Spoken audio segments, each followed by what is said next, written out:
رجل كان يبيع في دكانه فدخلت عليه بنت وكان يظن أنها بتشري مثل غيره، لكن كان لها هدف آخر. والقصة ذكرها ابن الجوزي رحمه الله في صفة الصفوة. الشاهد أن الرجل بدأ يعرض السلع على هذه البنت، هذا سعره كذا وهذا نوعه كذا. وفي أثناء هذه المحادثة كشفت وجهها، يعني كشفت وجهها لحظات ثم غطت، فوقعت في قلبه، فأخبرها أنها وقعت في نفسه وأنه أحبها، فأخبرته أنها هي كذلك، وأنها ما جاءت لتشتري، إنما جاءت لأجل هذا الأمر.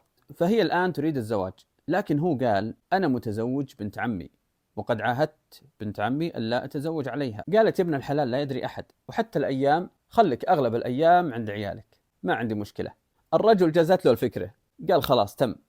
فذهب هو البنت للشيخ وعقدوا الزواج وتم الأمر، ورجع لعياله كأن شيئا لم يكن. طبعا يا جماعة العجيب في القصة ليس الزواج، إنما أمر آخر سأذكره بعد قليل.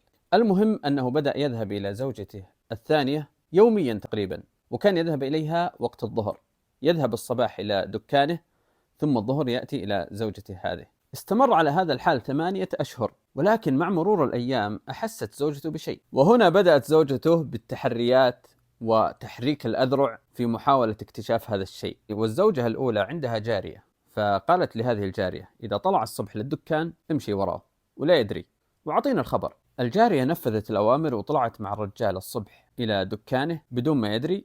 يوم دخل الدكان جلست بمكان بعيد تراقب الوضع حتى خرج الظهر من دكانه. هنا فاصل بسيط وأقول لك إذا كنت لا تعرف القصة فنهايتها غير متوقعة بالنسبة لك. أقول هذا الكلام بعد ما رأيت بعض الردود. المهم وصلنا إلى أن الرجل خرج من دكانه الظهر متوجها إلى بيت زوجته الثانية. الجارية مشت وراه، والجارية ما تدري وين رايح، لكن مشت وراه حتى دخل البيت. يوم دخل البيت سألت الجيران، قالت هذا من بيته. قالوا هذا بيت بنت أو فلانة، وفلانة هذه تزوجت تاجر من السوق. فرجعت مباشرة إلى زوجته الأولى وأخبرتها بكل ما حصل. وهنا تظهر العجيبة الأولى في القصة، وهي أن هذه الزوجة قالت للجارية لا تخبري أحدا، وهي يعني هذه الزوجة الأولى لم تظهر لزوجها شيئا، كأن شيئا لم يكن. فلما تمت سنة مات هذا الرجل، وهنا تظهر العجيبة الثانية وهي أعجب من الأولى. لما مات بدأوا بتقسيم الميراث.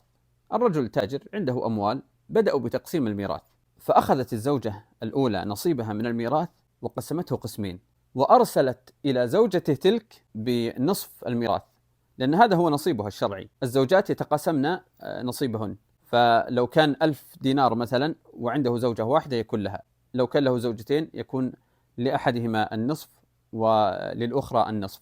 المهم أن هذه الزوجة الأولى أرسلت نصيب تلك الزوجة مع الجارية، فوصلت هذه الجارية إلى تلك المرأة الزوجة الثانية وقالت إنه مات، أخبرتها الخبر. فقالت الزوجة الثانية أنا ليس لي نصيب من الميراث لأنه طلقني قبل فترة.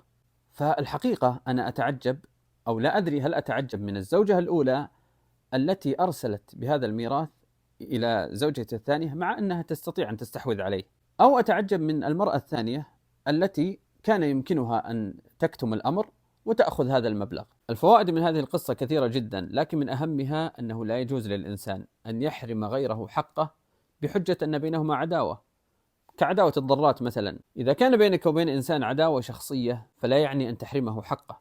هذه المرأة ماتت وتلك ماتت كما مات الزوج قبلهما، وكل قدم إلى ما قدم.